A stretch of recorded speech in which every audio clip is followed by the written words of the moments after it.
Halo. Gue mau rapat dulu ya.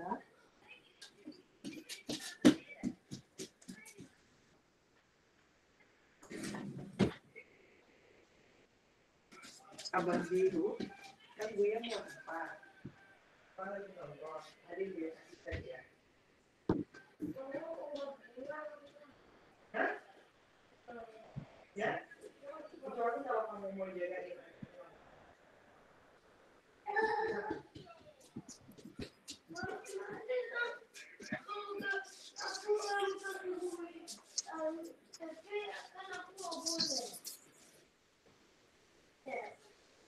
Sekarang begini dulu ya, biar diganggu-ganggu. Jadi kita ada bumi yang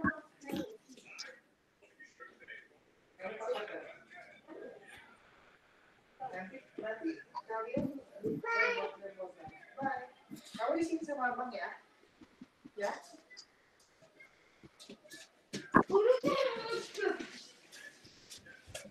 Nih sama abang. Sama abang. Ya.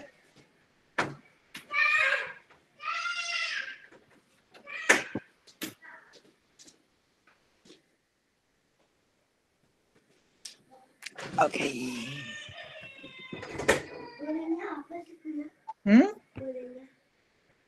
Apa aja?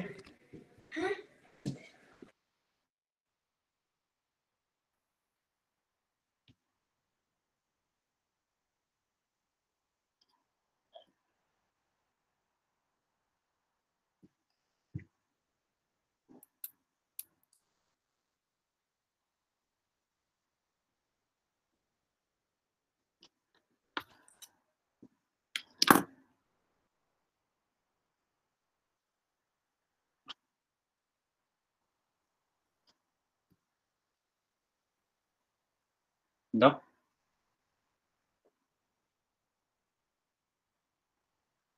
Assalamualaikum, Ya, Dok. ya. Assalamualaikum. Mulai ya, Dok, ya, acaranya, Dok, ya? Oke, ya. Baik. Bismillahirrahmanirrahim. Assalamualaikum warahmatullahi wabarakatuh. Alhamdulillah. Innalhamdulillah. Nahmaduhu wa nasta'inu wa nastaghfir. Wa na'udzu billahi min shururi anfusina wa min sayyiati a'malina. May yahdihillahu fala mudilla lahu wa may yudlil fala hadiya lahu. Asyhadu an la ilaha illallah wahdahu la syarika lahu wa asyhadu anna Muhammadan abduhu wa rasuluhu la nabiyya ba'da. Baik, alhamdulillah kita semua dapat hadir pada malam hari ini di Indonesia dan juga sore ya, Dok, ya, di Belanda ya, Dok, ya. Iya, iya. Alhamdulillah dengan narasumber kita Dr. Ahmad Faadi, MSc, PhD. Sebelumnya, Dok, Ana izin memperkenalkan terlebih dahulu ya, Dok, ya. Ya, silakan. Nama saya Muhammad Ilham Andriansyah. Saya anggota dari KKIA Full DFK Indonesia. Sebelumnya saya ingin membaca rundown acara kita pada malam hari ini. Yang pertama ialah pembukaan. Yang kedua ialah pembacaan tata tertib diskusi. Yang ketiga pembacaan diskusi narasumber. Yang keempat diskusi interaktif dengan narasumber. Yang kelima sesi tanya jawab. Yang keenam penutup. Baik, untuk mempersingkat waktu, marilah kita buka acara ini dengan membacakan surat Al-Fatihah. A'udzu billahi minasyaitonir rajim. Alhamdulillahirabbil alamin. Arrahmanirrahim. Maliki yaumiddin. Iyyaka na'budu wa iyyaka nasta'in. Ihdinas siratal mustaqim. Shiratal ladzina an'amta 'alaihim ghairil maghdubi 'alaihim waladdallin. Amin. Baik, saya izin share screen ya untuk membacakan tata tertib diskusi.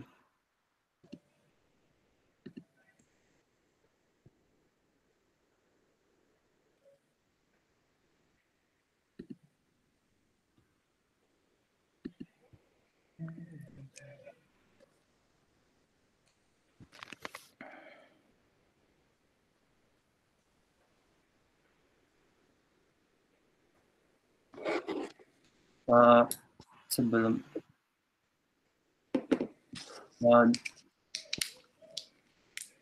ini udah kelihatan ya, Dok, ya, tata tertibnya.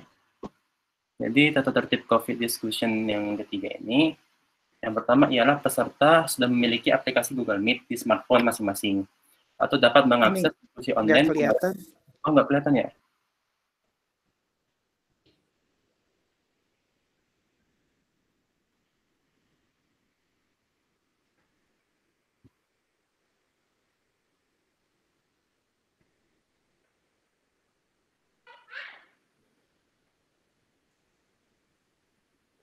Ini udah kelihatan belum ya, Dok ya?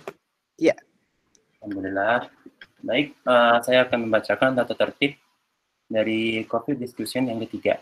Yang pertama ialah peserta sudah memiliki aplikasi Google Meet di smartphone masing-masing atau dapat mengakses diskusi online melalui Google Meet via Google Chrome, Mozilla Firefox, atau Microsoft Edge di laptop. Yang kedua, link Google Meeting akan dikirimkan melalui email masing-masing peserta dan diberikan 10 menit sebelum diskusi dimulai di grup WA. Peserta diperbolehkan untuk masuk room meeting yang telah disiapkan pada 10 menit sebelum diskusi dimulai. Yang ketiga, setiap peserta harap mematikan suaranya selama diskusi berlangsung, kecuali jika dipersilahkan oleh moderator untuk bertanya dalam sesi tanya-jawab. Yang keempat, setiap peserta diperbolehkan menghidupkan kameranya selama diskusi berlangsung dengan menggunakan pakaian yang sopan dan menutup aurat. Yang kelima, peserta dapat menyampaikan pertanyaan melalui kolom chat di Google Meet dengan melampirkan nama, domisili, dan pertanyaan yang diajukan. Selanjutnya, panitia akan memilih pertanyaan yang menarik dan moderator akan mempersilahkan peserta yang terpilih untuk menghidupkan mic-nya dan melontarkan pertanyaannya kepada narasumber. Yang keenam ialah peserta diwajibkan untuk tidak mengganggu jalannya diskusi. Baik, selanjutnya saya akan membacakan kurikulum vitae dari Dr. Ahmad Fuadi. Baik, ini kurikulum vitae dari beliau. Nama lengkap beliau ialah Ahmad Fuadi, lahir di Jakarta, 7 April 1986. Beliau sekarang menjadi peneliti di Departemen dari Kesehatan Komunitas Fakultas Kedokteran Universitas Indonesia. Dan yang kedua menjadi peneliti tamu di Departemen Kesehatan di Erasmus MC Rotterdam di Belanda. Lalu ini ialah riwayat pendidikan dari beliau, yang ada yang degree dan non-degree. Yang degree beliau mendapatkan Bachelor of Medicine di Fakultas Kedokteran Universitas Indonesia. Lalu mendapatkan Medical Doctor di Fakultas Kedokteran Universitas Indonesia juga. Lalu mendapatkan MSc di Health Economics, Policy and Law di Erasmus Social of Health Policy and Management, Erasmus Universitas Rotterdam, dan Netherlands. Lalu PhD di Public Health di Erasmus University Medical Centrum, Rotterdam, dan Netherlands. Lalu ada non-degree-nya di Fakultas Kedokteran Universitas Indonesia. Beliau mendapatkan training on Community Medicine for Third Countries. Lalu yang kedua, research training on Public Health di Rotterdam, Belanda. Yang ketiga, course on Public Health in Middle Income Countries di Belanda. Lalu keempat, course on European Health Law and Ethics di Riga, Latvia, Universitas Latvia. Lalu course on Health Sector Reform and Financing. Wah, keren banget nih dokter kita nih. Lalu jabatan sebelumnya ialah dosen dan juga peneliti di Universitas Indonesia. Lalu menjadi koordinator for Student Affairs di Fakultas Kedokteran Universitas Indonesia. Lalu menjadi konsultan health policy di Kemenkes Indonesia. Lalu menjadi manajer klinik di Family Doctor Clinic Jakarta Indonesia. Lalu menjadi general physician di Family Doctor Clinic Jakarta Indonesia dan Medicaloka Healthcare Clinic. Lalu menjadi konsultan penelitian di Clinical Trial Populex and Domestic Dermatology. Lalu Clinical Trial Glutathione in Cosmetic Dermatology. Lalu Budget Impact Analysis Emicizumab in Pediatric Hemophilia. Lalu various epidemiological and clinical research di Rumah Sakit Cipto Mangunkusumo, Jakarta, Indonesia. Lalu dokter kita nih udah menulis 10 artikel ilmiah. Ini bisa dilihat nih. Lalu ya ada juga artikel ilmiah yang non referensi, lalu juga ada buku-buku ilmiah dan tesis. Dan juga dokter kita sudah mendapatkan 7 buah penghargaan. Dan sekarang aktivitas beliau sekarang di International Health Economic Association, lalu The Union, Spark Network, dan juga ED.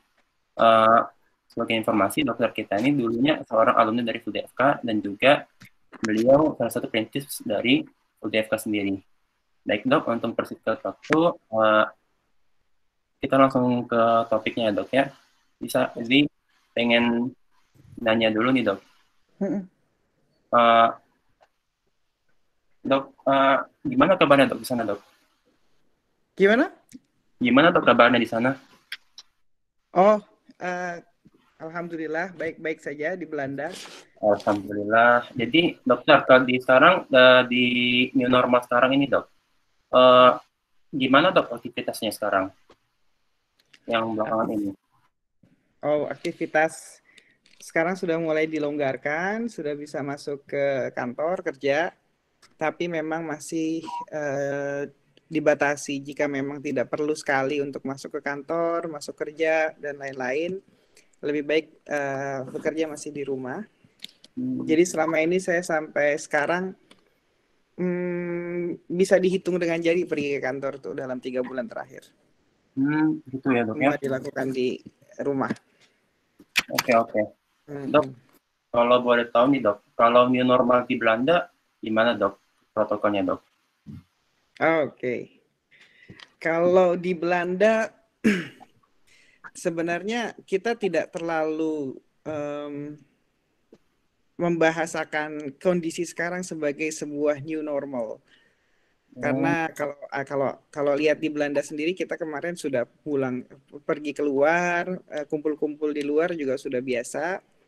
Jadi kalau pernah melihat atau membandingkan situasi antar negara, ya Belanda ini termasuk yang agak santai dalam menerapkan lockdown. Tidak seperti negara-negara lain yang lumayan ketat dalam melakukan lockdown ya. Jadi kalau mau lihat ekstrim kanan, ekstrim kiri, kita kira-kira ada di kalau ekstrim kanan itu kira-kira kita sebut sebagai lockdown ketat seperti di Cina, Taiwan atau New Zealand sama sekali. Sedangkan ekstrim kirinya itu seperti Brazil yang tidak mau melakukan lockdown sama sekali, ya kita kira-kira ada di pertengahan yang lockdown tapi tidak terlalu ketat dan mendefinisikannya sendiri sebagai intelligent lockdown. Oke, jadi kalau ngelihat datang ke sini ke Belanda, kita nggak pernah pakai masker keluar. Gitu ya? Kita nggak pakai masker, biasa-biasa aja. Dan baru diwajibkan memakai masker jika kita memakai transportasi publik. Gitu ya. Jadi di tengah-tengah gitu ya dok ya dari negara. Ya, kira-kira begitu. Karena prinsipnya di sini ada satu lembaga yang disebut sebagai RIVM. RIVM itu semacam lembaga saintifik di Belanda yang terkait dengan kesehatan atau public health.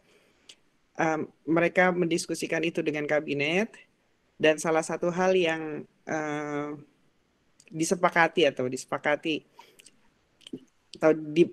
disepahami bersama itu adalah kalau kita memang yakin bahwa kita mampu menjaga jarak 1,5 meter, maka tidak perlu memakai masker.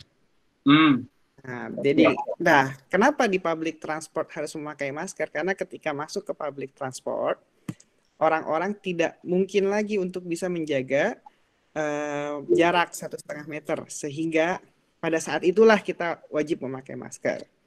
Begitu kira-kira logika berpikirnya di sini. Ya. Beda ya kalau di Indonesia harus pakai masker kalau keluar. Jadi perbedaan antara. Dan memang berbeda dengan. Jadi nanti kalau kita belajar public policy, kenapa WHO menganjurkan pakai masker? Kenapa maskernya sampai 3 lapis begitu kan? Kenapa kok kenapa Belanda misalnya atau Swedia, kalau pergi ke Swedia di sana lebih loose lagi, lebih longgar lagi karena mereka masih boleh berkumpul sampai 100 orang dalam satu Hmm. ruangan. Kalau di sini masih dibatasi maksimal 30 orang. Nah, kenapa kok berbeda-beda? Jadi kalau WHO itu kan ibaratnya dia membuat standar generik. Jadi kalau belajar public policy, semakin banyak negara yang dia ayomi, ibaratnya dalam kondisi ini adalah WHO memberikan fatwa policy, ya, maka dia membuat general policy yang bisa diterapkan atau pas diterapkan di populasi yang kira-kira mayoritas. Maka dibuatlah, oke, kalau begitu dibikin kalau keluar pakai masker berapa lapis, karena kita nggak tahu, setiap negara punya konteks yang berbeda-beda. Ada negara yang disuruh jaga physical distancing, mereka bisa melakukannya dengan baik. Ya, jadi kalau ngelihat di sini pasar itu ada pasar biasa, pasar tradisional, itu ada garisnya. Tapi kan kalau di Indonesia mau masuk ke pasar, gimana bisa bikin garis-garisan kan? Garis 1,5 meter kan nggak mungkin ya. Jadi tanpa harus ke public transport ya orang Indonesia harus pakai masker gitu. Jadi public policy itu masuk ke satu konteks ke konteks yang lainnya bisa sangat berbeda. Jadi tergantung dari situasi juga ya dok di sana ya, dan juga ya, tempat. Betul. Dok, jadi mau nanya nih dok, mulai ke topik pertama nih dok, gimana dok new normal life dalam perspektif Islam dan kesehatan, karena secara nggak langsung sebenarnya itu banyak juga polemik juga di situ dalam kesehatan juga antara ekonomi juga untuk yang Islam juga sebelumnya kan sempat dok yang Islam ini disuruh untuk di rumah aja ibadah, sekarang diperbolehkan untuk keluar. Jadi sempat dipertanyakan juga itu dok, kenapa kok dulunya nggak boleh sekarang udah boleh gitu? Mungkin bisa dok dijelaskan nanti. Diberikan sama dokter, waktunya 30-45 menit untuk dokter. Oke. Sama ya. dokter. Kalau saya kelamaan ngomongnya di-cut aja. Oke, bismillahirrahmanirrahim. Assalamualaikum warahmatullahi wabarakatuh. Waalaikumsalam warahmatullahi wabarakatuh. Ya.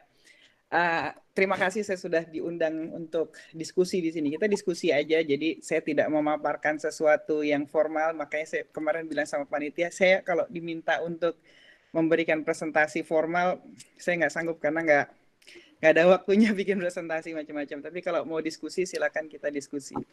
Nah, kalau kita bicara pertama tentang new normal, definisinya new normal itu apa sih? Gitu. Jadi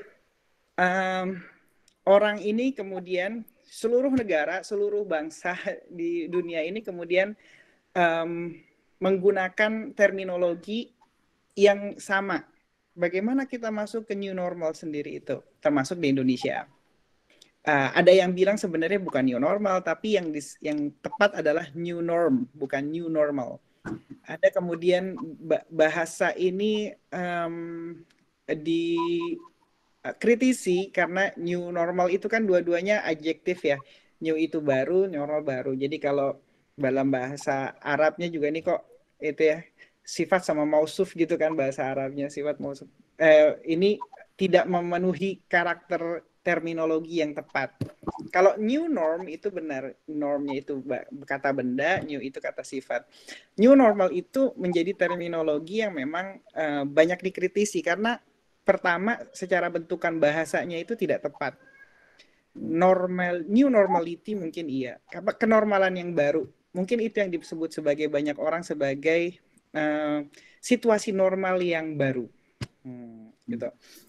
Tapi ini pun menyimpan satu permasalahan lagi sebenarnya. Pertama, normalnya itu adalah normal bagi siapa? Itu normal bagi siapa sebenarnya? Jangan-jangan satu ini kita memaksakan sesuatu yang kita sebut sebagai normal, padahal sebenarnya tidak normal, gitu. Jadi ini filosofi bentukan epistemologinya lah, gitu ya. memaksakan sesuatu untuk mengatakan itu normal, padahal sebenarnya tidak normal, sehingga kita membuat bentukan bahasa baru, membuat perspektif baru di tengah masyarakat, mendogmakan ke tengah masyarakat bahwa inilah adalah sebuah new normal. Maka kritisinya adalah new normal ini sebenarnya bahasanya bahasa penguasa, bahasa pemerintah lah Pak, ibaratnya, karena pemerintah kepingin ada sesuatu yang harus kita terima saat ini meskipun kita tidak siap untuk menerimanya.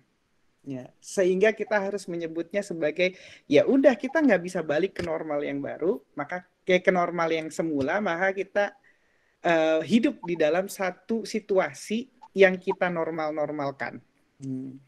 Jangan-jangan selama ini juga kita sebenarnya tidak hidup dalam situasi yang normal ya, karena orang-orang masih ada yang dalam kemiskinan, masih dalam keterpaksaan hidupnya yang luar biasa di bawah dibandingkan ini normal untuk siapa, sehingga terminologinya normal ini harus kita kritisi. Jangan-jangan kita sebenarnya tidak masuk ke new normal. Makanya saya lebih senang juga tidak menyebutkan sebagai sebuah normalitas baru atau situasi normal yang baru. Kita memang perlu beradaptasi dengan situasi yang ada sekarang, tapi tidak perlu juga untuk mengatakan bahwa ini adalah situasi yang normal baru. Karena bisa jadi normal bagi saya tidak normal bagi yang lain.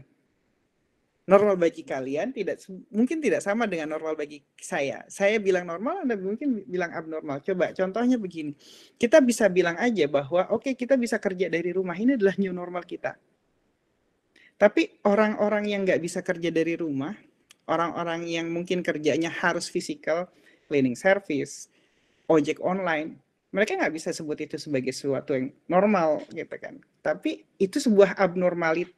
Kalau mereka disuruh kerja di rumah, maka itu sebuah abnormalitas. Jadi kalimat new normal ini harus kita kritisi dengan dengan baik, sehingga kita bisa menemukan makna apa sih sebenarnya yang kita mau ambil, yang mau kita tuju dari istilah new normal ini. Jangan kemudian karena semua orang bilang ini adalah fase new normal kita, kemudian kita ikut-ikutan. Mungkin yang lebih tepat adalah adaptasi terhadap situasi saat ini. Ya, adaptasi terhadap situasi yang baru. Nah, masalahnya adalah kenapa kita harus beradaptasi terhadap situasi ini. Saya tidak ingin membuat ini menjadi pesimistik, tapi modeling yang dilakukan oleh banyak negara di Belanda, di Eropa, di Jerman, bahkan WHO juga sudah melansir bahwa situasi seperti ini, situasi kita hidup dengan infeksi atau dengan penyakit COVID, itu mungkin akan berlangsung dalam kurun waktu 2 tahun ke depan. Gitu. 2 tahun ke depan, sehingga kita harus bisa prepare atau bersiap diri untuk menjaga stamina kita sekuat mungkin, sepanjang mungkin sampai situasi ini berakhir. Jadi apa yang disebut sebagai misalnya dalam bahasa penguasa itu, dalam bahasa pemerintah, kita hidup berdamai dengan corona, hidup berdampingan dengan corona. Itu adalah sebenarnya kalimat-kalimat yang secara maknawi tepat, tapi secara praktikal tidak tepat gitu ya. Jadi ya kita harus sadar bahwa situasi ini akan berlangsung lama. Sehingga yang disebut dengan berdamai dengan corona itu adalah selama ini kan measure atau tindakan banyak negara adalah melakukan lockdown. Lockdown-nya dilakukan secara ketat dengan variasinya yang lebar. Mulai dari lockdown yang sangat ketat misalnya di China, di Taiwan, di New Zealand, ya, di Korea Selatan misalnya. Sampai yang tidak melakukan lockdown sama sekali, misalnya di Brazil. Ya.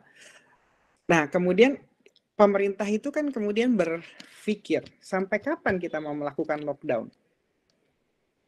Sampai kapan kita akan bertahan dengan merestriksi pergerakan orang? Kenapa bisa demikian? Ini kalau kita lihat dari perspektif Islam, tindakan public health seperti ini, public health measures seperti ini, melakukan lockdown ini, itu berfungsi kalau kita ikutin maqasid syariahnya, itu adalah hifzul nafs. Kita menjaga supaya jiwa-jiwa manusia ini tidak banyak yang meninggal. Ya, tidak banyak yang mati karena terserang virus corona, karena healthcare sistemnya tidak baik, karena kapasitinya tidak mampu untuk menangani kasus yang begitu banyak gitu ya. Tapi di sisi lain, lockdown misalnya 2 bulan atau 10 minggu, Bill Gates bilang, oke 10 minggu Amerika. Kalau 10 minggu itu ditutup, kemudian berapa banyak orang yang kehilangan pekerjaan, berapa banyak perusahaan yang harus tutup. Kalau perusahaan tutup, orang-orang menganggur. Kalau orang-orang menganggur, mereka nggak bisa cari makan. Kalau nggak bisa cari makan, maka mereka mungkin akan mati kelaparan. Mereka mungkin akan melakukan pencurian untuk bertahan hidup. Mereka mungkin akan melakukan kekerasan. Ya. Maka ini ada tarikan-tarikan kepentingan. Jadi World Bank itu baru mengeluarkan report beberapa minggu yang lalu. Bisa jadi kematian belakangan ini kematian itu tidak hanya ditimbulkan oleh angka infeksi yang tinggi dan severity yang berat, tapi juga karena kematian itu ditimbulkan karena efek di luar COVID-nya itu sendiri. Apa efek luar COVID-nya sendiri? Kemiskinan, kelaparan, dan lain-lain. Mungkin itu bisa terjadi. Dan ini kalau ngelihat kita punya experience itu tahun 2008-2009, itu ada yang disebut sebagai Great Depression, Great Recession, resesi besar di dunia ini tahun 2008-2009. Sehingga pada saat itu ada sekitar 3,5 juta orang harus menganggur. 3,5 juta menganggur, kemudian membuat kesehatan mental orang terganggu dan meningkatkan angka bunuh diri yang luar biasa di daerah-daerah yang terjadi di Great Recession itu, di daerah Amerika dan Eropa. Nah, sehingga pada saat itu ya angka kematian itu meningkat atau melonjak, bahkan melebihi angka kematian yang biasanya didominasi oleh kecelakaan lalu lintas misalnya. Nah, ini kan ada tarikan-tarikan kepentingan, sehingga kita harus melihat kalau dari tadi saya bilang, maka kepentingan ekonomi ini juga punya maqasid syariahnya sebagai hifzun nafs juga, supaya orang-orang tidak terjaga jiwa mereka, keselamatan hidup mereka. Bahkan boleh dibilang sebagai hifzuddin, karena bisa mencegah mereka untuk melakukan hal-hal yang dilarang oleh agama. Nah, jadi makanya saya berpikir, saya mencoba untuk melihat perspektif itu lebih komprehensif lagi. Benar bahwa secara epidemiologi kita harus menjaga masyarakat supaya infeksi tidak menyebar sedemikian rupa. Sedemikian rupa sehingga banyak orang yang kita khawatirkan kurvanya terus naik. Tapi kita juga harus mengadres, mempertimbangkan ada kepentingan ekonomi juga yang harus diselamatkan. Sehingga ini tidak perlu dibentur-benturkan satu dengan lainnya, tapi harus dicari titik keseimbangannya di mana. Nah, kalau kita cerita tentang sirah misalnya, ini dulu pada saat Rasulullah SAW itu belum jadi Rasul, Muhammad itu belum jadi Rasul, sekitar umurnya 25 tahun. Banjir besar pada saat itu di Mekah, sehingga Hajar Aswadnya terpental kemana-mana kan gitu. Keluar dari tempatnya, banjir besar, kemudian semua orang suku, seluruh kepala suku ingin mengembalikan itu. Nah, kita coba masukkan ke konteks sekarang, bisa jadi apa yang terjadi saat ini adalah semua aspek ingin dianggap sebagai aspek yang paling penting. Ekonomi kepingin dibilang, oh ekonomi nggak boleh jatuh. Kita maksimalkan atau kita minimalisir supaya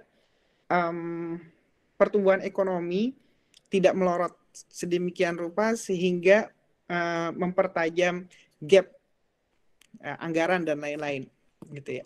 Kita juga kepingin, orang-orang dokter juga kepingin bahwa kita nggak boleh dibiarkan masyarakat seperti itu, nanti kita tenaga kesehatan akan kewalahan. Nah, dicari titik temunya.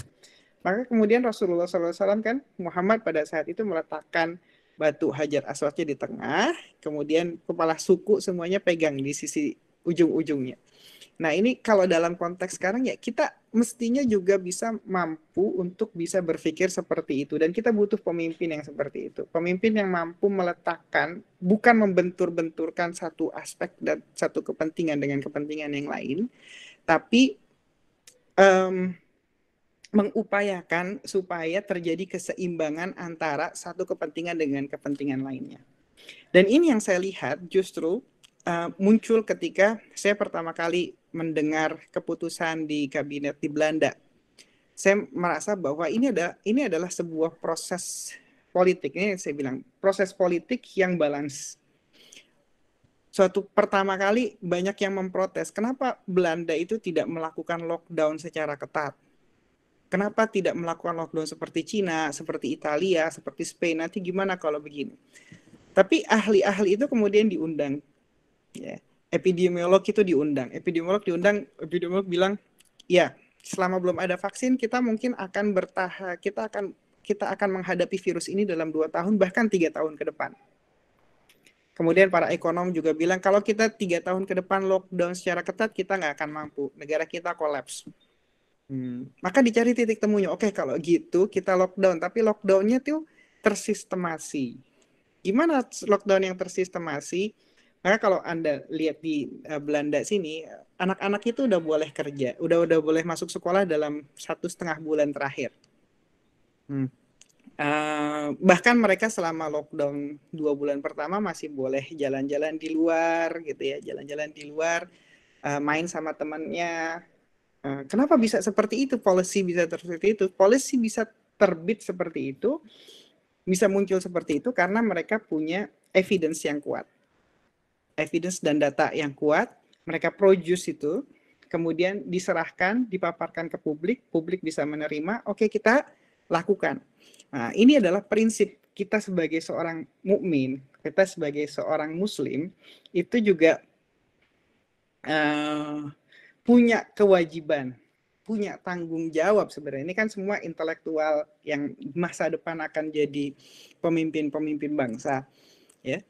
Kita tidak mengedepankan asumsi dan kekhawatiran yang berlebihan, tapi ketika menghadapi sesuatu problem, kita berusaha untuk mencari solusi yang paling tepat.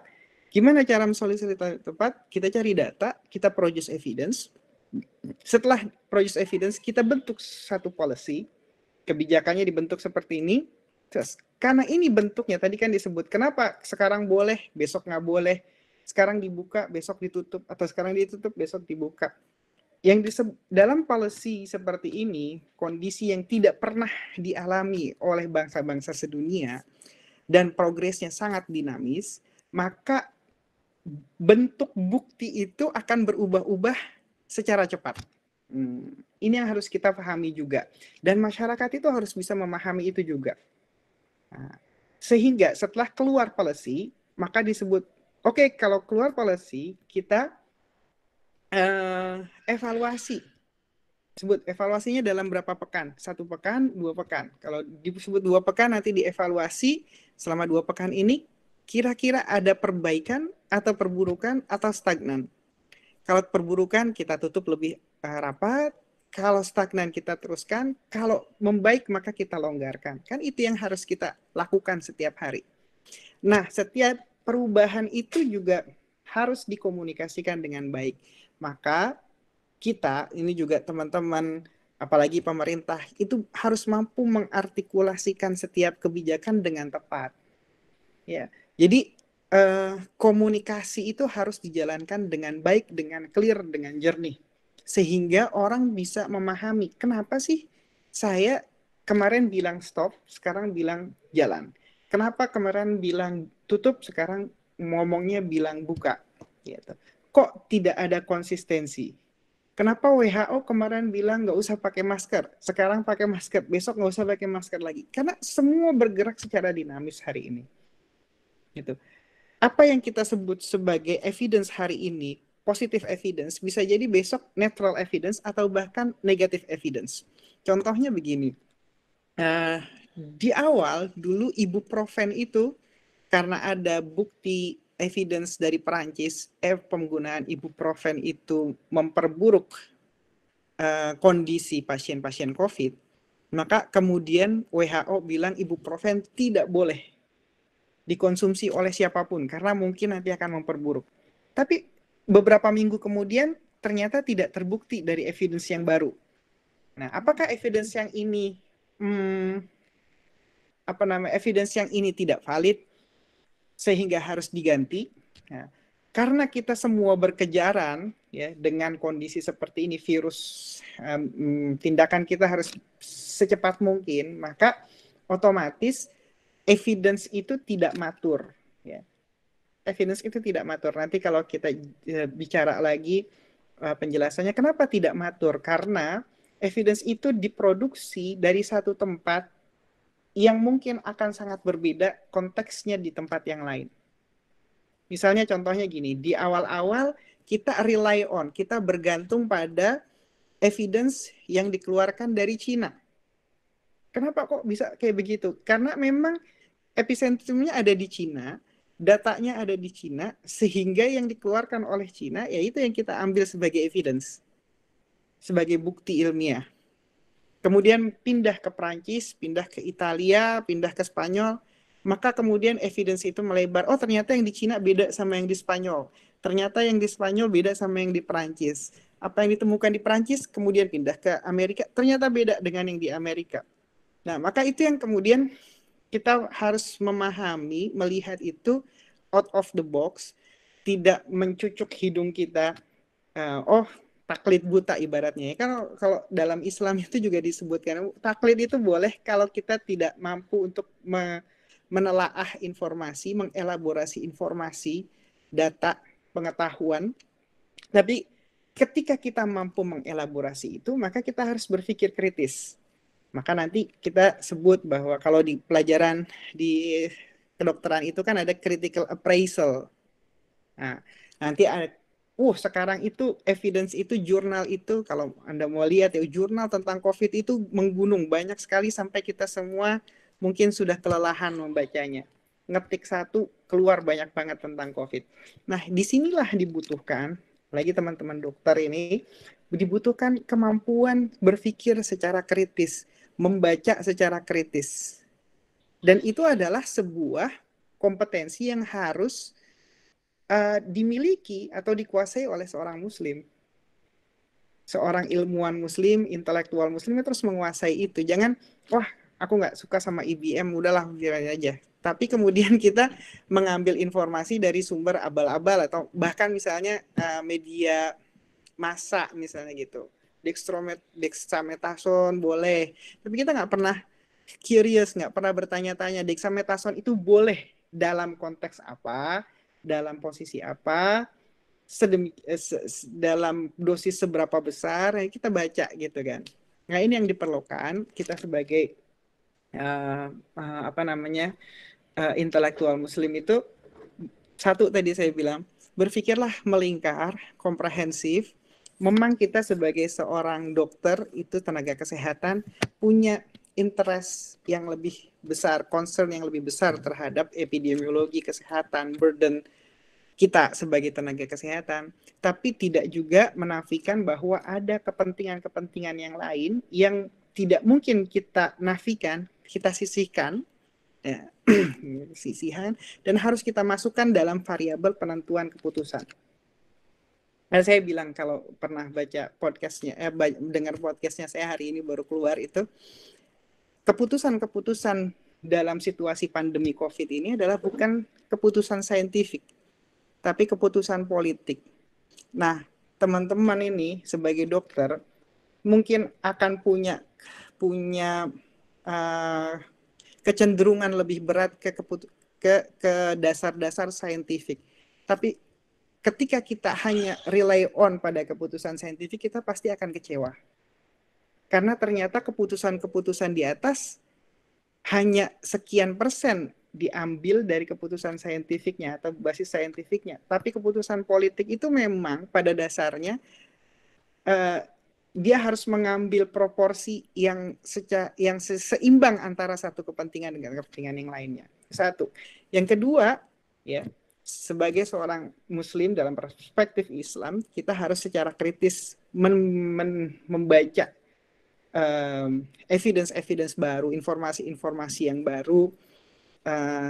Pertama, keterampilan yang harus kita miliki sebagai seorang ilmuwan, sebagai dokter, itu kemampuan untuk bisa membuka diri. Satu, membuka diri terhadap informasi-informasi pengetahuan baru.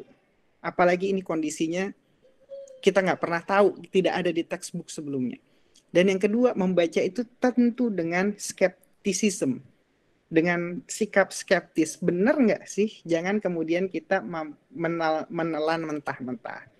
Nah, ini kemampuan kita dalam mengolah informasi itu dipengaruhi oleh dua hal, membuka diri, kemudian tapi membuka diri pun dengan sikap skeptis sehingga tidak menelan mentah-mentah.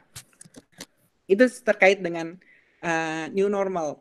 Kenapa sih mesti dilonggarkan, atau kenapa sih orang sekarang ya udah kita masuk new normal sendiri? Tadi saya udah bilang bahwa kita tidak mungkin untuk melakukan lockdown sepanjang masa gitu. Ya. Indonesia saja misalnya PSBB, pembatasan sosial berskala besar misalnya dalam konteks Indonesia. Seberapa mampu kita melakukan PSBB itu secara jangka panjang? Berapa bulan sebenarnya? Apakah kita harus menunggu kurvanya melandai? Ini pertanyaan-pertanyaan yang sulit untuk dijawab dan seringkali menjebak. Karena para public health expert ini, kalau saya bilang public health expert itu pakar-pakar public health yang sering muncul di televisi, di koran-koran dan lain-lain, pasti akan mengatakan, kemungkinan besar, saya tidak bilang pasti ya, kemungkinan besar akan mengatakan bahwa kita boleh melonggarkan kalau transmisi itu sudah bisa kita kontrol. Terus nanti akan ditanya, gimana menunjukkan itu bisa dikontrol? Nanti kalau kita lihat kurvanya itu, kurvanya sudah melandai. Kalau kita kurvanya sudah melandai, maka kita boleh melonggarkan. Tapi seberapa panjang? Apakah pertanyaannya begini? Pertama, seberapa lama kita harus menunggu itu? Kalau gimana kalau nggak landai-landai? Satu. Terus yang kedua, berapa lama kita mau menunggu gitu kan? Kalau kurvanya nggak landai-landai. Pertanyaan kedua, apakah kita benar-benar percaya sama data yang ada? Gitu. Jadi ini pertanyaan-pertanyaan penting yang kita harus nilai secara kritis. Dan konteksnya itu bisa sangat berbeda antara satu dengan lainnya.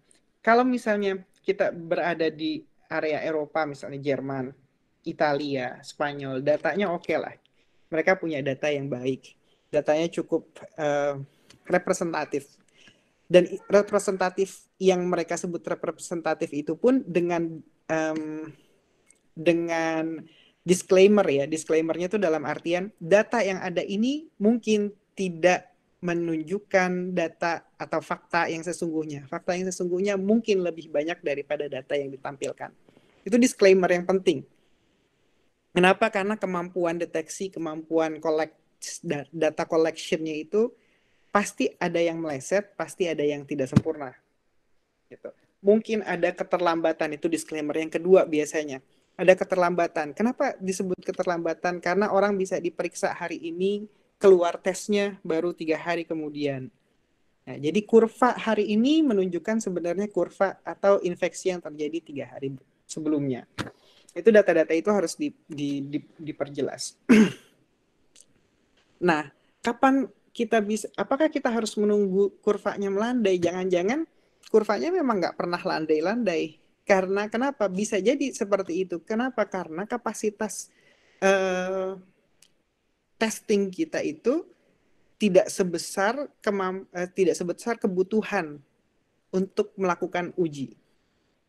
Kalau yang terjadi seperti itu, misalnya kita punya testing 1000, anggap gitu ya. Punya kemampuan testing 1000. Kebutuhan yang di testing itu sebenarnya 2000. Maka apa yang terjadi? Maka setiap hari pasti datanya cuma ya 1000. paling naik 1000, sekarang 900 sekian, besok jadi 1100 atau sekian. Kenapa bisa terjadi seperti itu? Ya karena kapasitas kita udah mentok. Mau naik, mau kasusnya sebanyak apapun, dia nggak akan naik. Makanya kita lihat landai. Yang terjadi adalah kemudian delay atau keterlambatan. Yang kemarin harusnya muncul hari ini, baru muncul jadi besok, jadi besok, jadi besok, gitu kan. Nah, ini yang harus dibaca secara kritis. Itu satu. Sehingga kita juga nggak bisa mengambil mentah-mentah dari data apa yang ada. Dan kemudian yang kedua, itu di Indonesia atau di negara manapun dengan geografi yang luas, itu harus dilihat tidak sebagai whole system dalam geografi yang luas. Misalnya, apakah satu provinsi itu harus punya policy yang sama dalam satu provinsi, atau bisa dikecilkan jadi kabupaten, atau bisa dikecilkan dalam lingkup RW, misalnya gitu. Sehingga penunjukan atau pembatasan sosial berskala besar itu bisa jadi tepat pada satu provinsi, bisa jadi tidak tepat pada provinsi yang lain. Gitu maksud saya. Kalau misalnya Jawa Barat saja, besar kan sekali Jawa Barat, atau Jawa Tengah, atau Jawa Timur. Sehingga kemampuan untuk melihat data itu harus dicacah sedemikian rupa, sehingga bisa jadi satu kota dengan kota yang lain, itu policy-nya akan berbeda. Misalnya kemarin kemampuan di Bali itu dibuat pembatasan sosial berskala RW, dan itu ternyata bagus. Mungkin di Bali tepat seperti itu. Karena mereka tidak butuh pembatasan sosial berskala besar. Yang dibutuhkan adalah berskala kecil. Kemudian diadopsi di Jakarta per RW, tapi tidak berjalan juga. Kenapa nggak bisa berjalan juga? Di Bali itu diatur per RW karena mobility-nya nggak ada turis dan lain-lain. Mobility-nya terbatas. Tapi kalau di Jakarta, mobility orang antar RW gimana caranya? Nah, ini kan konteks satu dengan konteks yang lainnya nggak bisa langsung dimasukkan gitu lah. Ada yang kita sebut sebagai tailor-made policy. Policy-nya itu harus sesuai dengan ukuran baju kita. Maka pemahaman konteks dimasukin pembatasan sosial berskala RW di Jakarta nggak akan bisa karena RW-nya kecil-kecil, mobilitasnya ke sana kemari dan lain-lain. Bahkan mungkin di Jakarta lebih tepat sosial berskala besar, bahkan mungkin harus diperbesar lagi sampai ke daerah satelitnya karena mobilitas orang kan datang dari sana. Beda misalnya kita pergi ke Tegal atau ke daerah yang mobilitasnya rendah, Bantul misalnya, mungkin dia akan mampu bisa pembatasan sosial berskalanya menengah atau kecil. Nah ini yang harus bisa teman-teman baca atau interpretasikan secara kritis ketika ada informasi yang datang, kemudian mungkin sering diskusi di WhatsApp dan lain-lain, kita harus berpikir secara kritis, bahkan mungkin harus mengkritik apa yang ada. Gitu ya. Nah, apalagi kata Islam, perspektif dalam Islam. Perspektif dalam Islam mungkin ustadz-ustadz yang lain udah sering cerita lah, apalagi di awal-awal pandemi bahwa bagaimana Islam memandang pandemi dan lain-lain.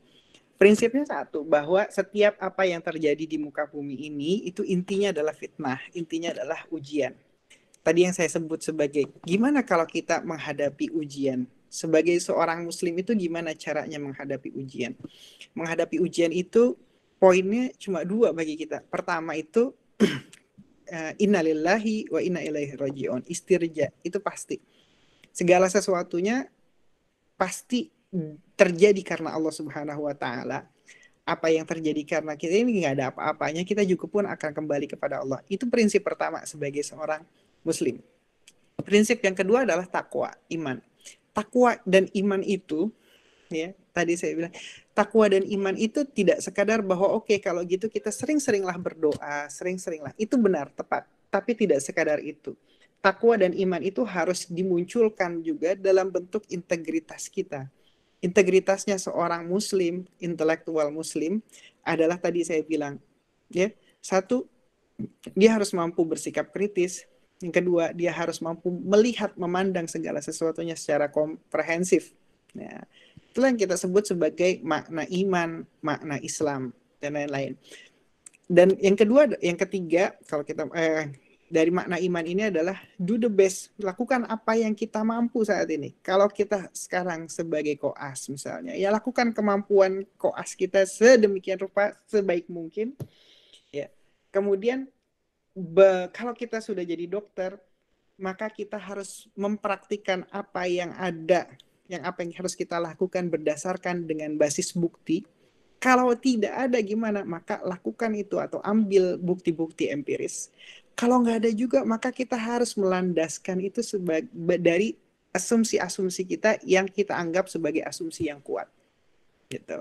Dan nilai-nilai itu harus membuat atau membangun, menyebarkan kepositifan, gitu. Jangan menyebabkan negativitas. Negativitas itu dalam artian ketakutan, kecemasan yang berlebihan. Bahkan kemarin saya sempat ngobrol sedikit. Kenapa di daerah A itu kok angkanya segitu-segitu aja? Kenapa di daerah B angkanya banyak sekali? Kenapa di daerah C kayaknya sih ini begini gitu ya? Yang saya sebut sebagai angka menyebarkan kepositifan itu adalah kita semua saat ini sedang atau tengah belajar. Allah itu sedang ngasih pelajaran kita. Bentuknya memang tidak dalam bentuk kitab, tidak bentuk lecture, kuliah, dan lain-lain. Tapi bentuknya ini adalah bentuk pelajaran alam. Pelajaran alam itu kemudian harus kita pahami, kita harus telusuri, kita harus hayati itu juga dengan penghayatan yang sesempurna mungkin yang bisa kita lakukan. Ada satu data misalnya, daerah ini kok jelek, atau daerah ini kok jelek, atau daerah ini kok bagus, angkanya nggak tinggi gitu ya. Karena bisa jadi juga jangan kemudian kita men-set atau menutup pemikiran kita bahwa mungkin aja ini karena tesnya nggak bagus, tesnya nggak lengkap, kapasitasnya kurang.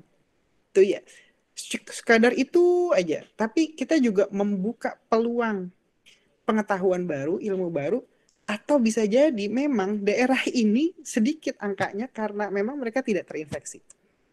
Atau yang kedua, bisa jadi mereka terinfeksi tapi tidak bergejala berat atau tidak bergejala sedang, atau gejalanya ringan-ringan aja sehingga mereka tidak mengakses layanan kesehatan. Nah, ini yang saya sebut sebagai pemahaman baru. Bisa jadi, nah kalau saya tanya gini, apakah kita perlu, dulu kan di awal-awal masa-masa pandemi COVID ini, orang-orang kemudian sibuk membanding-bandingkan negara kita dengan negara lain, misalnya dengan Korea Selatan. Wah, Korea Selatan itu melakukan mass screening. Mereka melakukan mass screening sedemikian rupa banyak sekali. Kenapa kita tidak melakukan hal tersebut? Misalnya gitu. Kemudian ada lagi data dari Worldometer misalnya yang menyebutkan bahwa kemampuan testing kita itu baru sekian puluh per 1.000 orang misalnya gitu. Sehingga kita kalau di ranking-ranking tuh ada ranking nomor 50 sekian misalnya begitu. Apakah itu buruk? Ataukah itu baik? Ataukah itu tepat misalnya gitu. Bisa jadi buruk, bisa jadi tepat, bisa jadi baik gitu. Jadi kalau misalnya jadi kita harus ukur juga dengan kapasitas atau resources yang ada. Apakah dengan resources yang ada kita mau memaksakan mass screening? Nah, gitu. Kita kapasitasnya cuma segini, kita lakukan mass screening ya jebol gitu, nggak akan mampu. Kalau misalnya tidak mampu melakukan itu, maka apa yang harus kita lakukan? Maka kita harus melakukan setting prioritas, melakukan skala prioritas, ya. Nah, melakukan skala prioritas yang setepat mungkin terhadap konteks yang ada. Apa maksudnya? Jangan sampai, ya ini yang saya sebut kesalahan kebanyakan kemarin itu adalah misalnya kemampuan testing kita itu masih rendah, tapi kemudian ada policy atau kebijakan yang berbeda. Misalnya contohnya adalah kalau Anda mau masuk ke satu daerah atau mau pergi naik pesawat, maka Anda harus tes PCR secara swadana harganya sekian.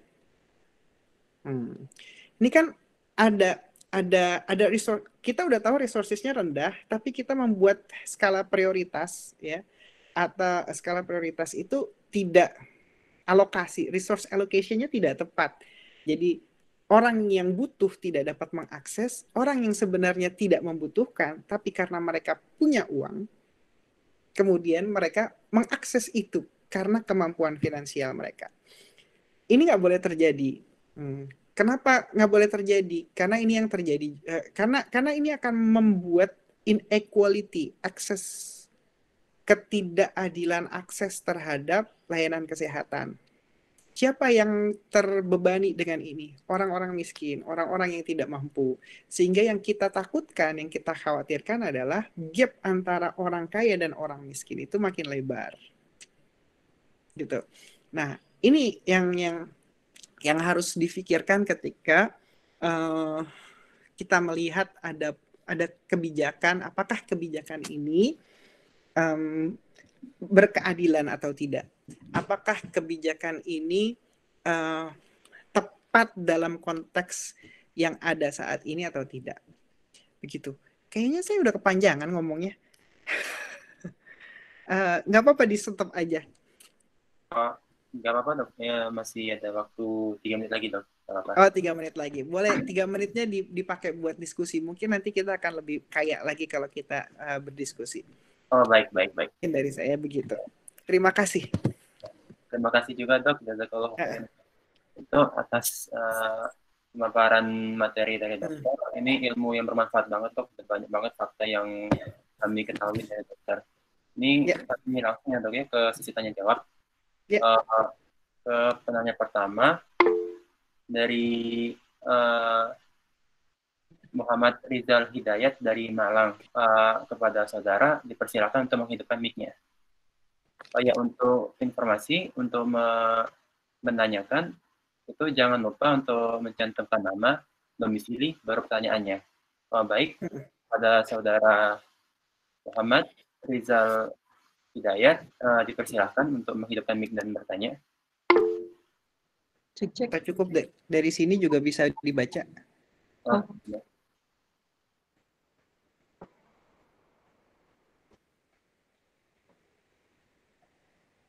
Jadi apakah saya harus memakai mic atau jenengan baca sendiri gitu, dokter? Boleh, kalau pakai mic nggak apa-apa. Oh, gitu. Terima kasih. Perkenalkan, saya Muhammad Rizal Hidayat dari Malang. Ingin bertanya, untuk isu saat ini tenaga medis mulai banyak berguguran, khususnya di bagian garis depan.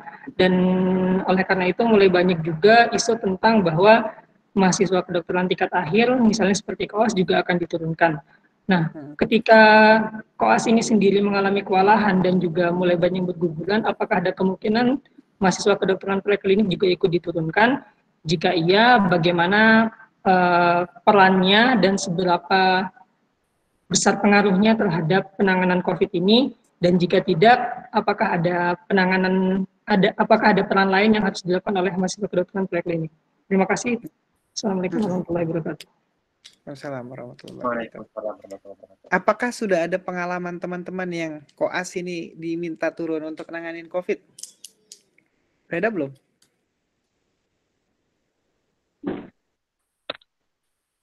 Izin dokter, saat ini koas masih dirumahkan sih rata-rata dokter.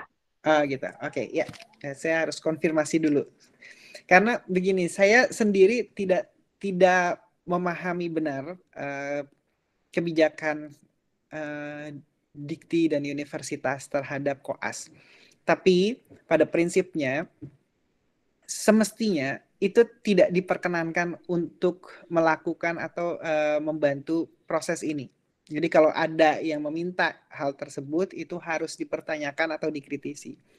Kenapa? Karena pertama ini risikonya besar, risikonya tinggi. dan kita tidak berada dalam kondisi seperti misalnya, walaupun negara kita ini ya boleh mungkin beberapa orang yang mengatakan bahwa negara Indonesia itu mess banget ya,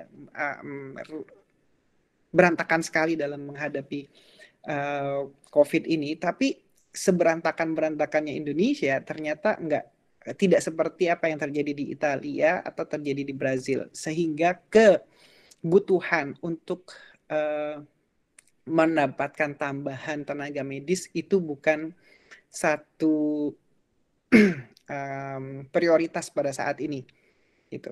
Yang paling mungkin adalah misalnya penyakit PPDS atau peserta peserta didik dokter spesialis, pendidikan dokter spesialis. Nah, mungkin mereka masih boleh untuk atau masih tepat untuk dimintakan bantuannya. Kenapa? Karena mereka sudah mendapatkan sertifikat dokter, sudah disumpah, dan kemudian punya kewajiban moral dan tanggung jawab moral untuk melakukan hal tersebut. Gitu. Tapi kalau koas itu atau statusnya masih dalam proses pendidikan dokter, sehingga mestinya tidak diwajibkan untuk hal tersebut. Kalau misalnya harus diwajibkan, tugas mahasiswa atau koas inilah yang mengkritisi kebijakan tersebut.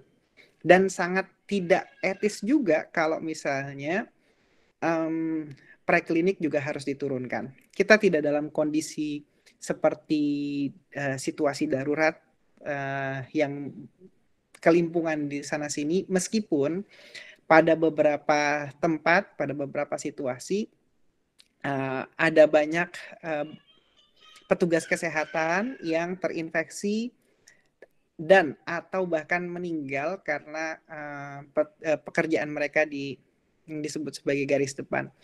Nah, yang harus diubah adalah perspektifnya hari ini adalah sebenarnya petugas kesehatan itu mestinya ada di garis terbelakang, bukan garis terdepan ya. Kenapa garis terbelakang? Karena kalau dalam konteksnya public health atau dalam konteksnya public policy, maka situasi yang garis terdepan itu adalah sebenarnya masyarakatnya sendiri. Ini nanti terkait dengan pertanyaan nomor 2 ini. Masih banyak yang enggan untuk sepenuh hati menjalankan PSBB. Kenapa bisa menjalankan PSBB-nya masih setengah hati? Karena memang mereka tidak mendapatkan pemahaman yang tepat terhadap situasi yang sedang berlangsung di sekitarnya. Seharusnya mereka lah yang menjadi garda terdepan untuk memutus rantai penyebaran infeksi. Tuh. Tapi orang-orang langkah-langkah prevensi, langkah-langkah pencegahan, promosi itu sebenarnya langkah-langkah yang harusnya ada di garda terdepan dalam proses atau strategi menghadapi COVID ini. Gitu. Tadi saya bilang bahwa pemahaman masyarakatnya masih kurang. Satu, kenapa bisa masih kurang? Karena mereka juga butuh sebenarnya untuk bekerja. Mereka butuh bekerja, mereka butuh beraktivitas, mereka butuh untuk bersosialisasi, apalagi kondisi masyarakat Indonesia yang sangat guyup ya. Mungkin kalau masuk ke Eropa untuk meminta mereka untuk melakukan self-isolation itu jauh lebih mudah. Kalau saya lihat di sini aja jauh lebih mudah karena memang struktur masyarakatnya tidak guyup. Struktur masyarakatnya individualistis. Maka kalau disuruh self-isolation di rumah ya di rumah nggak ada masalah gitu. Tapi di Indonesia disuruh self-isolation ya nggak bisa gitu. Karena memang perbedaan kultur dan budaya di Indonesia itu memang berbeda. Nah, gimana caranya supaya bisa membangun kesadaran itu? Dibutuhkan komunikasi yang intens. Komunikasi yang tidak sekadar berbicara di depan kamera, mengeluarkan statement, disebarkan lewat media massa atau media sosial, karena orang-orang yang justru ini banyak, saya sempat di tempat tinggal saya di Jakarta misalnya, pasarnya ada satu daerah pasar itu sekitar 50 orang terinfeksi COVID. Kok kenapa bisa seperti itu? Kan kemarin nggak boleh. Padahal mereka nggak boleh untuk melakukan aktivitas tersebut. Atau di bantaran kali itu sekolah namanya lupa saya namanya banjir kanal besar ya kan, kanal banjir besar apa itu sebelum Lebaran pun sudah ramai sekali.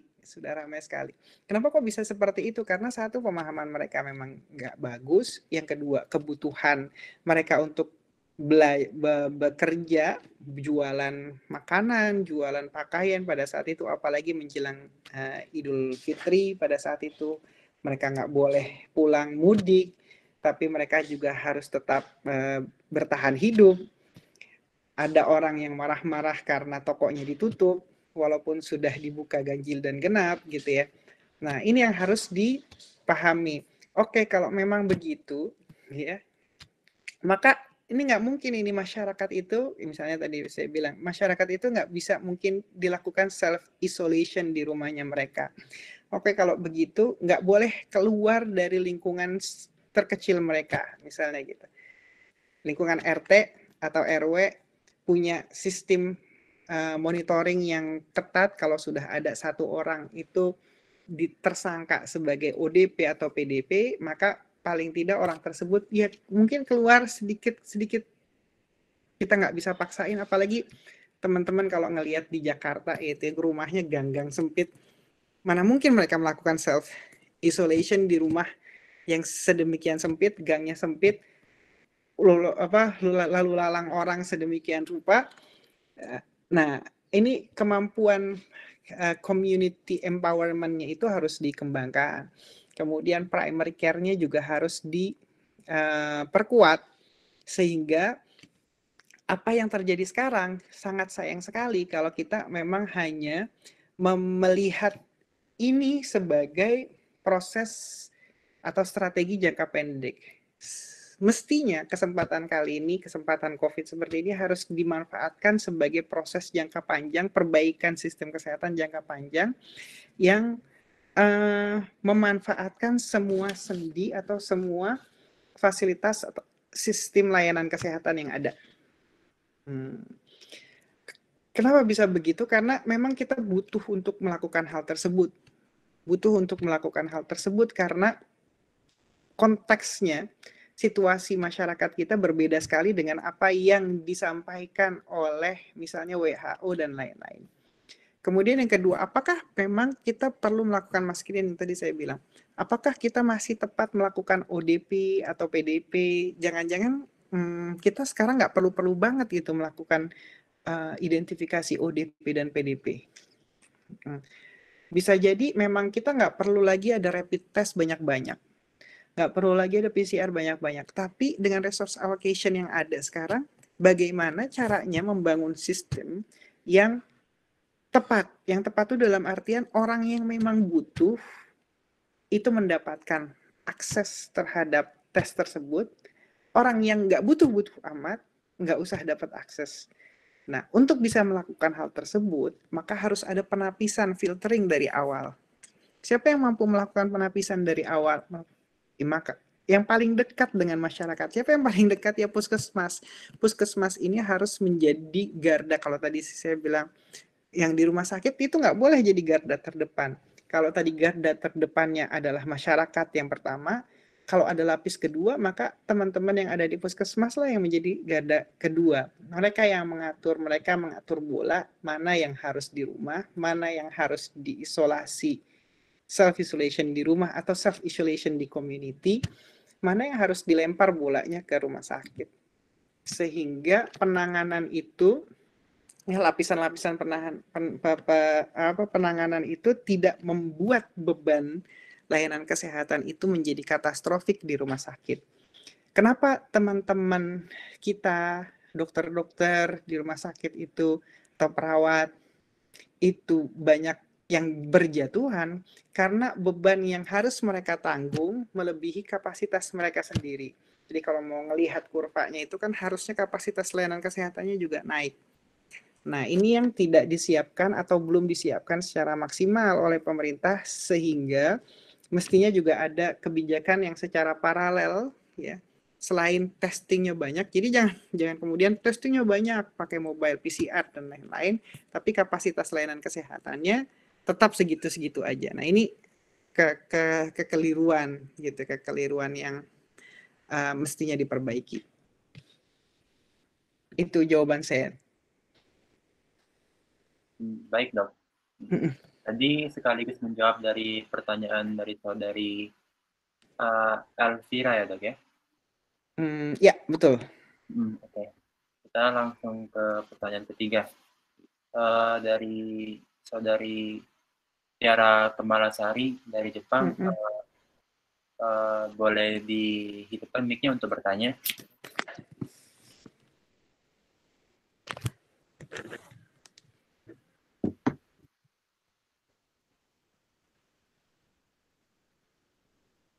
Boleh untuk saudari Tiara. Assalamualaikum warahmatullahi wabarakatuh.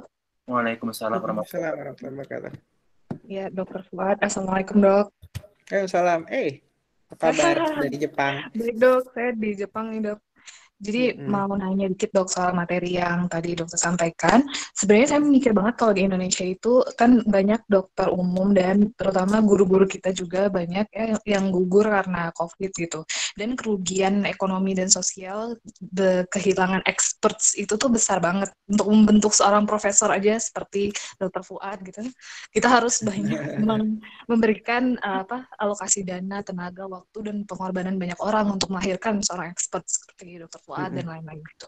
Tapi di Indonesia banyak yang berguguran karena pandemi COVID ini. Nah, jadi sebaiknya gimana sih dok garda terdepan itu bersikap di tengah segala keterbatasan kondisi di negara kita saat ini gitu. Kalau sekarang kan saya di Jepang dok, jadi nggak praktek.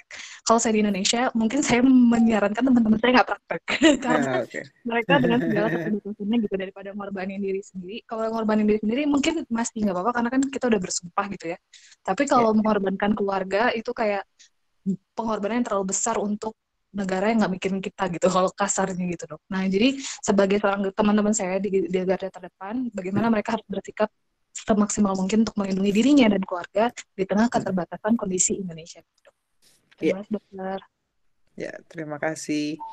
Untuk melindungi dirinya sendiri sebenarnya kita sudah punya berbagai macam asosiasi profesi, mulai dari Ikatan Dokter Indonesia ataupun asosiasi dokter spesialis. Saya meyakini bahwa semua ikatan dokter atau perhimpunan profesi, perhimpunan dokter spesialis semua sudah memikirkan bagaimana hal terbaik yang harus dilakukan dalam konteks pandemi COVID di Indonesia. Sehingga apa yang saya sarankan, saya sendiri tidak praktek di Indonesia, saya masih sekolah di sini dalam sekian tahun terakhir, saya tidak bisa memberikan saran apapun karena saran yang saya berikan pun tidak akan valid terhadap konteks yang ada sekarang di Indonesia. Sehingga saran terbaik yang bisa saya berikan adalah ikuti saja apa yang jadi panduan dari ikatan dokter atau perhimpunan profesi, dokter spesialis dan lain-lain. Mereka menyatakan apa, maka ikut rekomendasi mereka. Mereka memfatwakan apa, maka ikut saja. Karena mereka yang menjadi expert dalam kondisi tersebut, kondisi klinis dan penanganan pasien. Ya, jadi saya harus menekankan itu karena seringkali pada kondisi seperti ini ada batas-batas yang bisa jadi dilanggar. Orang klinis kemudian bicara tentang ekonomi ngomong tentang klinis segala macam, itu bisa mix satu dengan yang lainnya. Maka kalau bicara tentang bagaimana harus bersikap sebagai dokter, maka ikuti apa kata mereka. Itu satu. Kemudian yang kedua, kalau memang ternyata kondisi-kondisi tersebut belum bisa membuat hati kita nyaman dan tenang, maka yang dibutuhkan adalah peer support. Peer support itu adalah bantuan atau dukungan dari teman-teman seperjuangan. Teman-teman seperjuangan itu bisa jadi bentuknya adalah teman-teman satu angkatan, teman-teman satu organisasi, teman-teman alumni sesama universitas atau sesama organisasi seperti Full DFK seperti ini, saling sharing information, saling berbagi informasi sehingga apa yang terjadi di satu tempat bisa diketahui di tempat yang lain dan dijadikan bahan pelajaran. bahan pelajaran dalam artian apa sih strategi atau tindakan yang harus kita lakukan di kemudian hari sehingga kejadian itu tidak terulang lagi. Contohnya misalnya teman-teman di pulmonologi, jadi ada satu hal menarik yang teman saya ungkapkan, seorang pulmonologis. Dia bilang begini, kenapa yang sering menangani pasien COVID itu sebenarnya adalah para spesialis paru, pulmonologis. Tapi kenapa angka kematian atau angka severity teman-teman di pulmonologis itu lebih rendah dibandingkan angka kematian atau severity teman-teman dokter yang di luar pulmonologis? Kenapa bisa saya seperti itu? Satu asumsi hipotesisnya yang menarik buat saya adalah karena selama ini dokter-dokter pulmonologis itu sudah terbiasa untuk memeriksa pasien dalam kondisi apapun dengan menggunakan masker. Sedangkan teman-teman yang di profesi yang lain, sektor spesialis yang lain atau dokter umum itu belum terbiasa menggunakan masker dalam situasi yang mungkin tidak dicurigai COVID atau dicurigai COVID pun sekalipun gitu ya. Nah, baru belakangan ini banyak orang yang menggunakan APD lengkap dan lain-lain. Bahkan teman saya bilang bahwa yang paling minimal kalau tidak punya APD, maka paling minimal pakai deh masker bedah, surgical mask. Nggak perlu pakai N95 karena N95 2 jam aja katanya udah pengap dalam situ. Jadi paling tidak minimal sudah menggunakan masker. Satu. Kemudian yang kedua, pasien-pasien yang masuk dalam kondisi apapun, dicurigai atau tidak dicurigai, maka setiap mereka masuk ke layanan kesehatan, maka diminta untuk menggunakan masker. Kenapa seperti itu? Karena sebenarnya tujuan utama atau intensi menggunakan masker itu adalah mereduksi transmisi dari kita ke orang lain kalau kita punya. Memang ada fungsi proteksi supaya kita tidak tertular, tapi fungsi mencegah penularan karena orang yang tadi bersin dan lain-lain itu lebih besar manfaatnya dibandingkan untuk proteksi diri sendiri. Jadi tujuan menggunakan masker itu adalah supaya orang yang tidak punya gejala atau bergejala ringan itu bisa mereduksi risiko penularan yang ditimbulkan darinya. Gitu. Jadi semua orang yang kemungkinan, jadi apalagi masuk ke puskesmas, masuk ke klinik, maka sediain masker atau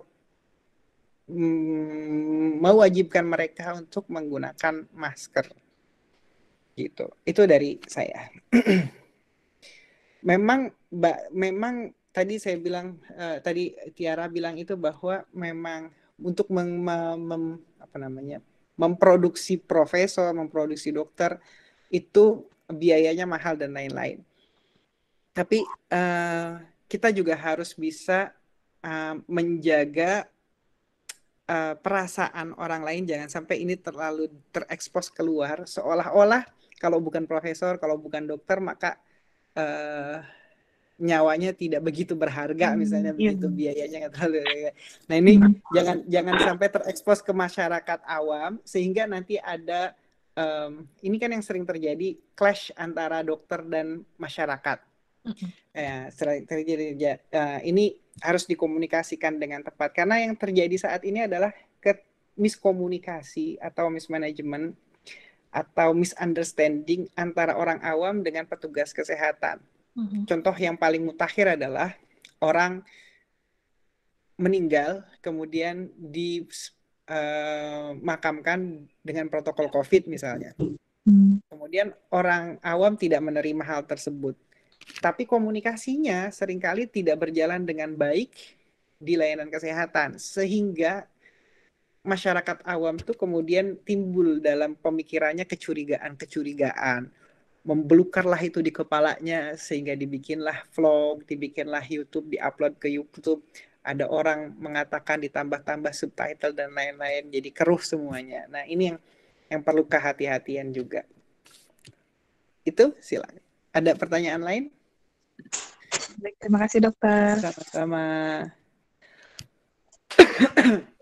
pertanyaan selanjutnya ya dok ya. Dari Rashid Ridho dari Banten, boleh di open mic-nya untuk bertanya. Ya, terima kasih. Assalamualaikum warahmatullahi wabarakatuh. Waalaikumsalam. Terima kasih Dokter Fuad. Ingin bertanya dokter. Sebelumnya saya ucapkan terima kasih dulu dokter untuk waktunya menyempatkan diri berdiskusi dengan kami. Ini tentang di masa sekarang ini kan banyak berita berkeliaran itu dokter di media sosial, di media massa. Berbagai kebijakan pun banyak dikeluarkan baik oleh pemerintah pusat maupun pemerintah daerah. Dan barusan dokter mengatakan kepentingan politik pun ikut andil dalam penentuan kebijakan dari pandemik ini. Di samping berita tentang konspirasi yang juga ikut berseliweran. Sebagai calon tenaga kesehatan, terkadang saya sendiri egois dokter, hanya memikirkan banyak tenaga kesehatan atau dokter-dokter yang berguguran. Kemudian banyak juga PSBB yang benar-benar harus dipatuhi dan seringkali menyalahkan masyarakat karena belum bisa menerapkan pembatasan sosial dengan baik. Dan sekarang setelah hampir 4 bulan saya dirumahkan, menjadi sebuah dilema tersendiri dokter, karena krisis lain akan datang ketika benar-benar tidak keluar rumah sama sekali yang telah dokter sampaikan tadi. Kemudian pertanyaan saya, sebaiknya masyarakat ini bagaimana ya dokter? Karena ada simpang siur berita, kemudian kebijakan yang terus-menerus berubah, akhirnya masyarakat pun merasa bosan dan enggan untuk mendengarkan apa yang dikeluarkan oleh pemerintahnya itu sendiri, dokter. Syukran. Terima kasih. Terima kasih Rashid Ridho. Memang apa yang terjadi sekarang ini bukan kepentingan politik ikut andil, tapi memang keputusan yang dikeluarkan saat ini adalah memang keputusan-keputusan politik yang tidak murni mempertimbangkan aspek kesehatan, tapi juga aspek yang lain, aspek kepentingan bisnis, ekonomi, sosial, budaya, dan lain-lain gitu ya. Memang kita tidak mungkin untuk bisa menyekap masyarakat itu berlama-lama di dalam rumah. Yang bisa menyekap masyarakat berlama-lama di rumah adalah kalau masyarakat itu diminta diam di rumah, kemudian kebutuhan pokoknya mereka itu dipenuhi oleh pemerintah. Kalau pemerintah sanggup melakukan hal tersebut, maka it's fine. Mereka bisa tinggal di rumah, mereka bisa melakukan aktivitas cukup di rumah saja, nggak usah keluar dan lain-lain, ya, tanpa harus memikirkan kebutuhan hidup mereka. Itu satu. Walaupun, tapi ada masalahnya lagi. Kalaupun masyarakat dibutuhi kebutuhan pokoknya, anggaplah sandang pangannya sudah tercukupi, ada kebutuhan lain yang tidak bisa dicegah, kebutuhan mental, kebutuhan sosial. Karena masyarakat, karena manusia itu mau tidak mau memang adalah makhluk sosial. Nah, yang harus saya sendiri harus mengkritisi setiap kebijakan. Artinya kebijakan lockdown itu bukan berarti bahwa orang nggak boleh keluar rumah. Orang harus dibatasi keluar rumah. Tapi harus ada penjelasan yang lebih matur untuk hal tersebut. Apa penjelasan yang lebih matur? Misalnya, anak-anak itu memang nggak boleh keluar rumah misalnya gitu. Nggak boleh keluar rumah. Atau satu keluarga boleh keluar rumah. Tapi sebenarnya kita punya data nggak sih penularan anak ke anak yang lain itu seberapa besar? Penularan anak ke orang dewasa itu seberapa tinggi proporsinya dan lain-lain.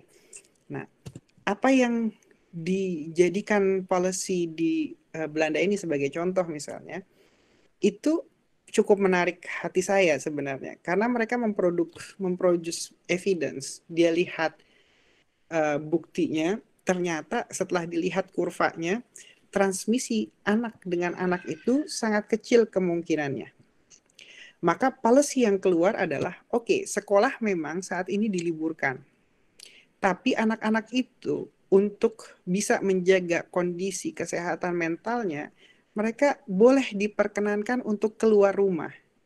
kapan mereka boleh keluar rumah? Satu, dengan pengawasan satu orang dewasa, nggak boleh lebih. Kenapa? Kalau lebih dari satu orang dewasa, maka kemungkinan penularan dari orang dewasa ke anak-anak itu makin besar risikonya. Yang kedua, kalau mereka main-main, maka physical distancing harus bisa dijaga dengan orang dewasa. Jadi kalau anak dengan anak main misalnya di lapangan bola atau main sepeda 1,5 meter tidak terjaga, anak yang kurang dari 12 tahun nggak apa-apa. Gitu. Nggak usah khawatir karena memang secara evidence di sini mereka buktiin bahwa oh iya ternyata transmisi antar anak itu sangat kecil gitu, sehingga mereka bisa yakin oke anak-anak keluar aja nggak apa-apa, jalan-jalan, main dan lain-lain. Tapi ketika mereka sudah mix up dengan orang dewasa, maka itu harus dijaga.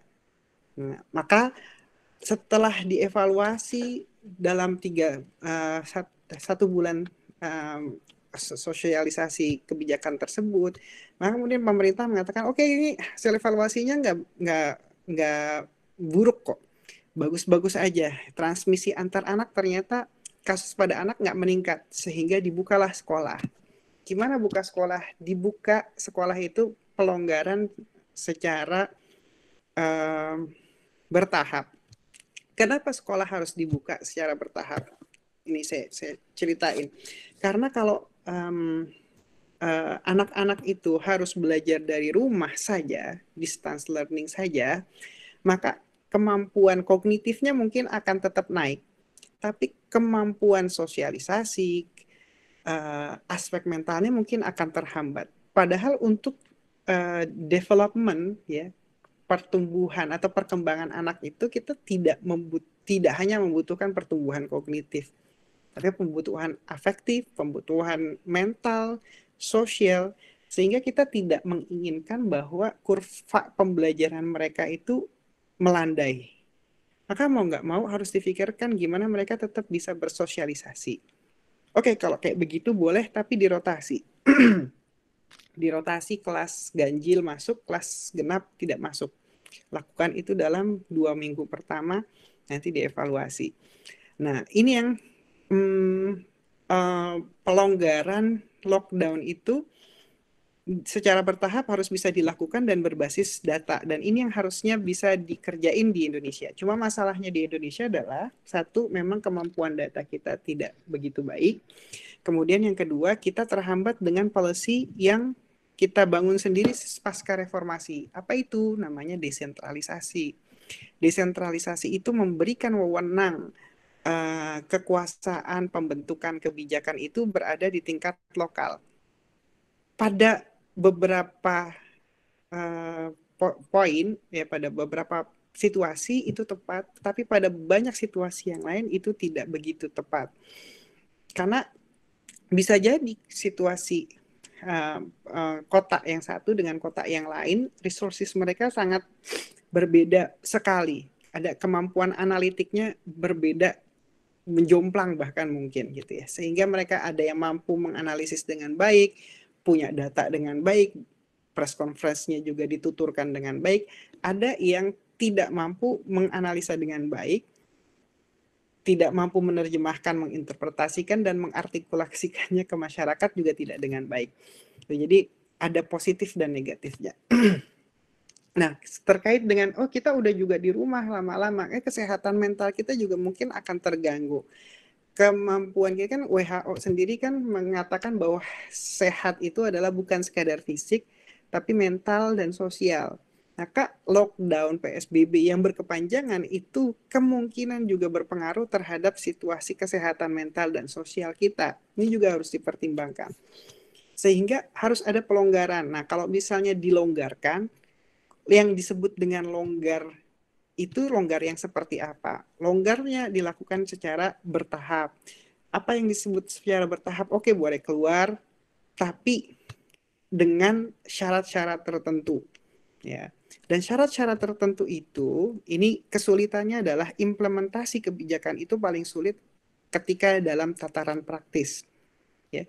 Gimana bisa meyakinkan masyarakat bisa menjaga Jadi kalau ngomong di atas kertas itu mengeluarkan flyer, poster tuh gampang.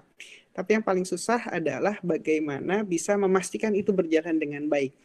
Nah, butuh ada kontribusi dari masyarakat, dari kita sendiri. Nah, kalau teman-teman ini sekarang lagi dirumahkan secara koas, maka yang penting buat teman-teman yang jadi koas ini adalah berkontribusi atau aktif dalam kegiatan masyarakat apapun. Contohnya aja misalnya gini, kalau besok itu ada Idul Kurban, kemarin tuh Idul Fitri udah lewat kan ya, sekarang ada Idul Kurban nih ke depan ini, masjid udah mulai dibuka. Kebiasaan masyarakat kita adalah kalau orang Idul Adha itu motong kurban itu rame-rame. Nah, teman-teman ini apalagi yang di full DFK, itu aktiflah ke masjid, ke komunitasnya masing-masing, memberikan saran, bikin penyuluhan kalau perlu gimana caranya melakukan Idul Adha dengan memastikan physical distancing. Jangan sampai terjadi outbreak pada saat Idul Adha. Misalkan biasa tuh masyarakat tuh kalau lagi Idul Adha sapi dipotong tuh rame-rame, membagikan kupon, membagikan daging juga antriannya berdesak-desakan. Nah, ini ada kesempatan positif sebenarnya, kesempatan besar buat teman-teman bisa berkontribusi aktif. Gimana nanti saya deh mau kasih usulan strategi, usulan ini program Idul Kurban yang tepat dan baik di masa pandemi. Bikinlah itu semacam seminar atau apa di tengah komunitasnya masing-masing. Kita tidak mungkin melarang orang untuk melakukan Idul Kurban. Idul Fitri saja kita nggak bisa cegah, apalagi Idul Adha seperti ini yang pemerintah sudah melonggarkan lockdown yang ada di Indonesia. Sehingga yang dibutuhkan adalah gimana kita bisa tetap menjaga protokol-protokol kesehatan seketat mungkin atau semampu mungkin yang bisa kita lakukan di masyarakat kita. Contohnya gini, teman-teman mungkin udah nggak bisa lagi nahan pergi ke Indomaret. Tapi gimana nih caranya supaya pergi ke Indomaret tapi ke Alfamaret tapi tetap protokolnya terjaga, misalnya gitu. Apakah kan ada tuh YouTuber atau Instagramer segala macam, apakah perlu untuk melakukan kenapa nangis? Apakah perlu melakukan mandi setiap kali pulang ke rumah? Ya, itu kan sebenarnya nggak perlu amat untuk mandi, tapi paling tidak menjaga protokol kesehatan yang paling visible dilakukan oleh masyarakat. Saya pikir itu dari saya. Ini ada yang mau ikutan. Baik dok, alhamdulillah, terima kasih dok untuk jawaban-jawabannya tadi. Ini juga mungkin jadi jawaban saya juga dok. Karena kemarin saya ada diskusi juga sama teman saya tukang ojek tuh dok. Dia tuh juga sembari dia banyak terhalang gara-gara pandemi ini. Dia juga sebagai dokter tuh benar membantu untuk dari penggunaan dia sebagai penutup.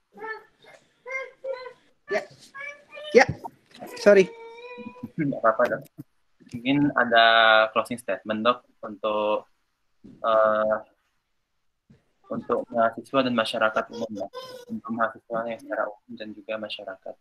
Ya, closing statement dari saya adalah pertama, Islam ini mengajarkan kita untuk bersikap adil dan tepat.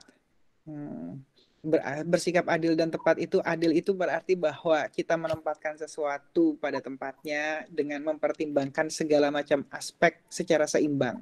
Yang pertama, secara tepat adalah bahwa apa yang kita lakukan, kita baca, kita produksi, kita diskusikan dengan orang lain itu sedapat mungkin diproduksi atau didiskusikan dengan basis keilmuan yang benar, yang tepat, sehingga tidak terdorong oleh asumsi dan kekhawatiran, kecemasan yang berlebihan. Dan di masa pandemi ini, ya buat masyarakat juga ini adalah bentuk ujian dari Allah Subhanahu wa Ta'ala buat kita semua, sehingga apa yang kita hadapi saat ini harus kita jalani dengan pertama dengan kesabaran, yang kedua dengan rasa tawakal. Sabar tuh dalam artian bahwa kita ridho, kita tahu bahwa ini terjadi karena Allah Subhanahu wa taala. Dan yang kedua dengan tawakal, apa yang bisa kita kerjakan, apa yang bisa kita upayakan sedapat mungkin kita lakukan ya dengan niat yang terbaik karena Allah Subhanahu wa taala.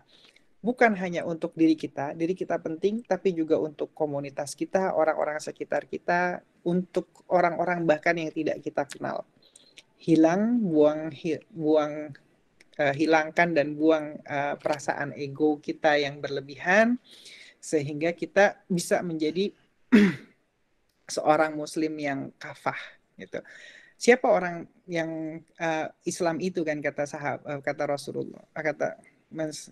Rasulullah bilang, orang Islam itu adalah orang yang muslim yang lain itu ya, orang yang lain itu selamat dari ulah lidah dan dan tangan kita. Lidah itu bukan sekadar omongan kita, tapi juga segala perkataan yang kita keluarkan. Tangan itu bukan sekadar kekuasaan kita, tapi apa yang kita lakukan dan berimbas kepada orang lain di sekitar kita, itu yang harus kita jaga. Itu dari saya, mungkin closing statement-nya. Alhamdulillah, Masya Allah. Terima kasih dok untuk baik dok, sampailah kita kepada kesimpulan. Saya permisi dok ya, menyampaikan kesimpulannya. Dari pembahasan dokter, dari